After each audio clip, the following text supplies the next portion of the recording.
आलो अंधारी। ये बेबी हालदर इसकी लेखिका है। पाठ का सार इस प्रकार से है। लेखिका बेबी हालदार ने पारिवारिक नौकरानी होते हुए भी अपने लेखन प्रतिभा का परिचय दिया। इनकी जो रचना है आलो अंधारी, जो हम वितान कक्षा 11 हिंदी की सहायक पूरक पुस्तिका में एक पाठ के रूप में पढ़ रहे हैं, ये आलो अंधारी उनके जीवन के संघर्षों का वर्णन है। लेखिका की पारिवारिक चिंताएं। लेखिका अपने पति से अलग अपने 2 छोटे बच्चों के साथ किराए के मकान में रहती थी। बिना किसी सहारे के अपना व बच्चों का पालन पोषण करना उसकी चिंता का कारण था। वो हमेशा काम की खोज में रहती थी। वह हर किसी से कहती उसके लिए काम ढूंढे। रोज काम की तलाश में निकलती लेखिका, और जब वापस आती तो पड़ोस की औरतें पूछती, काम मिला या नहीं। काम न मिलने पर वे उसको सांत्वना देंगी कि कोई बात नहीं, अभी नहीं मिला, तुम्हें जल्दी ही कोई काम मिल जाएगा। फिर एक दिन लेखिका को काम मिलता है। उसकी जान पहचान एक सुनील नामक युवक से होती है, और वो सुनील नाम का युवक उसे मकान मालिक से मिलाता है। मकान मालिक बड़े भले आदमी थे। उन्होंने लेखिका को काम पर रख लिया।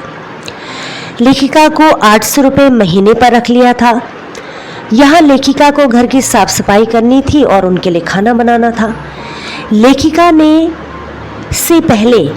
से पहले जो इस घर में एक महिला काम करती थी, वह लेखिका के आते ही हटा दी गई।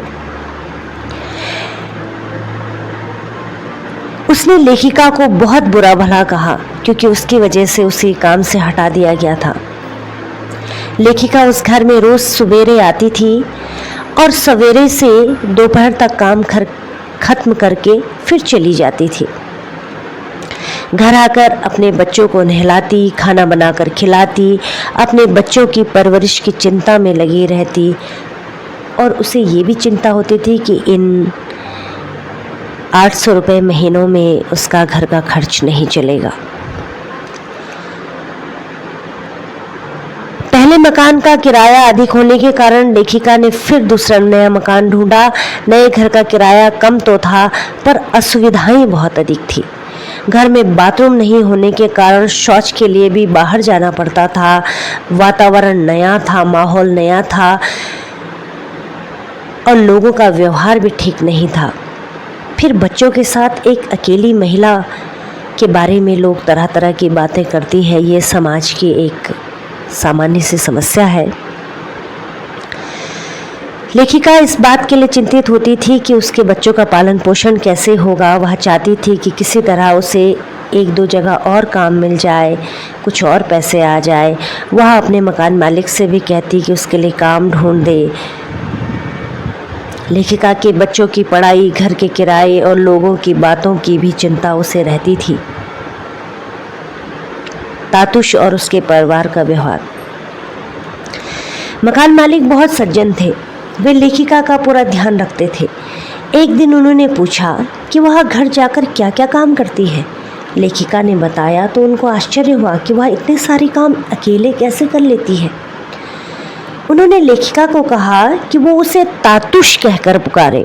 वे लेखिका को उसके नाम बेबी से बुलाते और कहते कि वह उनकी बेटी की तरह है। तातुश और उसके परिवार के लोग लेखिका का बहुत ख्याल रखते थे। बेबी भी उनका बहुत लगन से हर कार्य करती थी। जो लेखिका थी बेबी हालदार, उसको पुस्तकों से बहुत बेहद रुचि थी। वो जब भी तातुश के घर में साफ सफाई करती थी, पुस्तकों की अलमारियों की सफाई करती थी, तो उत्सुकतावश उन किताबों को देखने लगती थी और सोचती कि इतनी सारी किताबें पढ़ता कौन होगा। उसकी किताबों के प्रति रुचि को देख करके मकान मालिक ने, तातुश ने उसको एक किताब दी और कहा, इसे घर जाकर पढ़ना। तातुश ने उससे अन्य लेखकों के बारे में पूछा तो उसने बांग्ला लेखकों के बारे में बताया। तातुश का लेखिका के लिए लिखने के लिए कहा फिर तातुश ने। एक दिन तातुश ने उसे पेन और कॉपी ला करके कहा कि चलो जब भी तुम्हें समय लगे तो इस पर कुछ न कुछ लिखा करो। और धीरे धीरे लेखिका लिखने लगी, कुछ पृष्ठ लिखने लगी।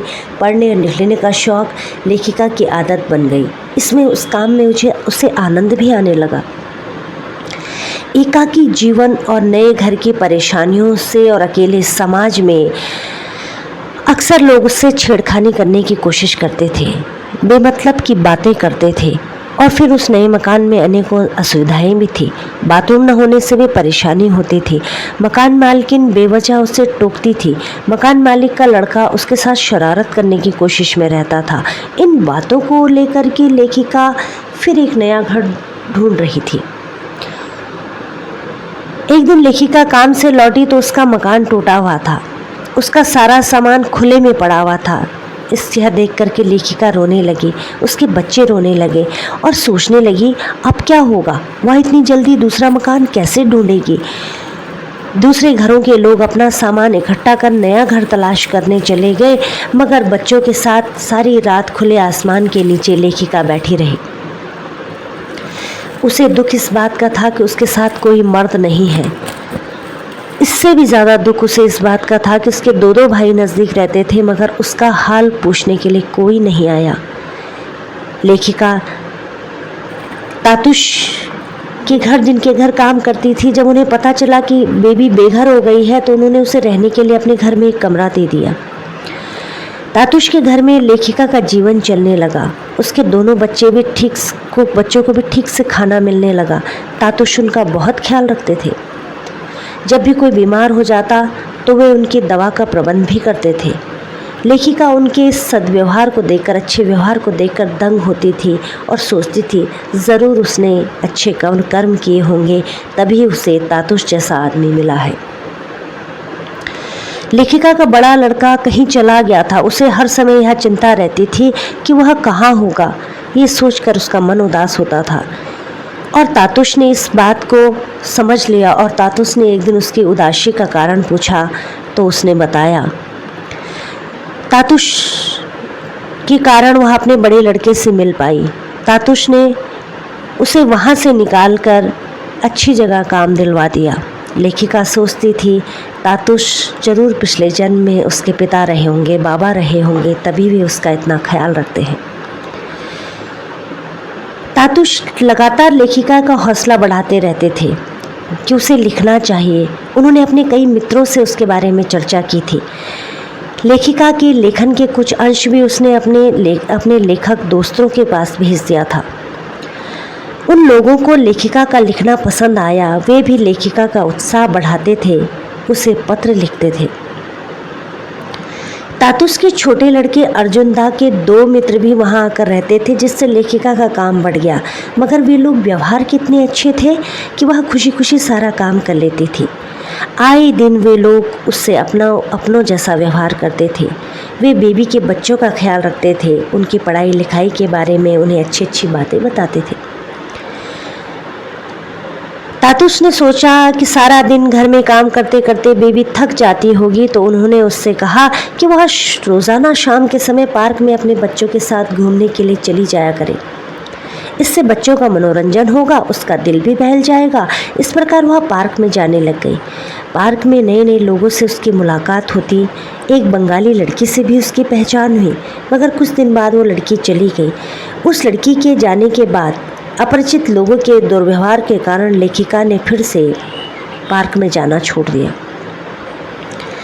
लेखिका को किताबें पढ़ने, अखबार पढ़ने, लिखने के कार्य में आनंद आने लगा। वह निरंतर लेखन कार्य करती रही। तातुश के जोर देने पर उसने उत्साह के साथ अपने जीवन की घटनाओं को कागज पर उतारना शुरू कर दिया। उसके जीवन में जो भी घटित हुआ था या हो रहा था, वह उसने लिखना शुरू कर दिया। घर की व्यस्त दिनचर्या के बीच लेखिका ने अपना लेखन जारी रखा। कोलकाता और दिल्ली के तातुश के दोस्त भी लगातार उसका उत्साह बढ़ाते थे। कोलकाता में मित्र ने लेखिका को आशापूर्णी देवी का उदाहरण देकर के बताया कि वह कितने व्यस्त कामों के बीच भी लिखने के लिए समय निकालती थी। उसने लेखिका बेबी का हौसला बढ़ाया। लेखिका उन्हें जेठू कहकर संबोधित करने लगी। कोलकाता की एक अध्यापिका शर्मिला भी लेखिका का उत्साह बढ़ाती थी। बाबा से मिलने के बाद एक दिन अचानक लेखिका के जो बाबा थे वो उससे मिलने के लिए आ गए। उनके आने से पता चला कि वो उसकी माँ का निधन हो गया है। उसके भाइयों को पता था मगर उन्होंने उसे बताया नहीं। लेखिका काफ़ी देर तक अपनी माँ को याद करके बहुत रोती रही। उसके पिता ने, उसके बाबा ने उसके बच्चों से भेंट की, उन्हें समझाया कि वे अपनी माँ का ख्याल रखें। लेखिका का पत्र व्यवहार। लेखिका कोलकाता में दिल्ली के मित्रों के साथ में उनका पत्र व्यवहार हो गया। वे पत्रों के माध्यम से एक दूसरे का हाल पूछते थे। शर्मिला दी के पत्र भी उसे आते थे। वह चकित रह जाती वह पढ़कर कि लोगों को उसका लेखन इतना पसंद आ रहा है। शर्मिला दी उसे तरह तरह के उदाहरण देकर समझाती रहती। कभी कभी वह उससे पूछती कि लेखिका को सजना संवरना कैसा लगता है। वह कहती, दोनों कभी मिलेंगी तो एक दूसरे के लिए सजेंगी, खूब बातें करेंगी, खूब नाचेंगी।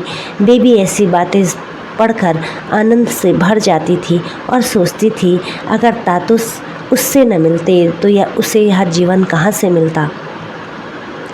लेखिका के जीवन में इतनी शांति अभी नहीं आई थी। तातुश के घर आकर उसका जीवन ही बदल गया था। उसका बड़ा लड़का वहीं काम कर रहा था।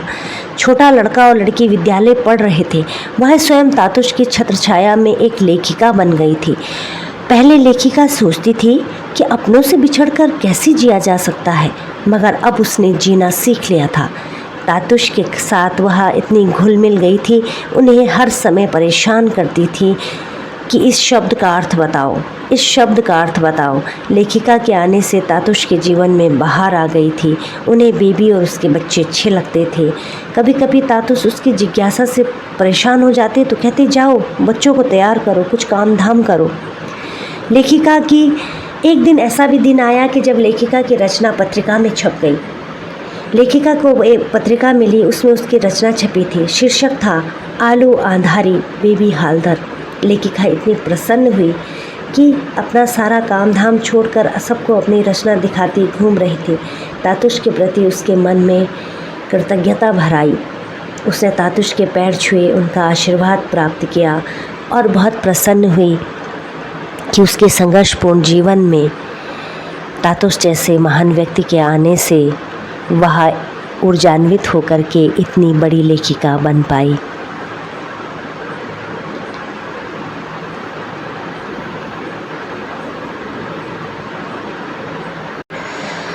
और आप मेरे साथ थे मेरे उपहार भटाणोचा यूट्यूब चैनल पर, और मैं आपके साथ पूजा ध्यानी अमोली।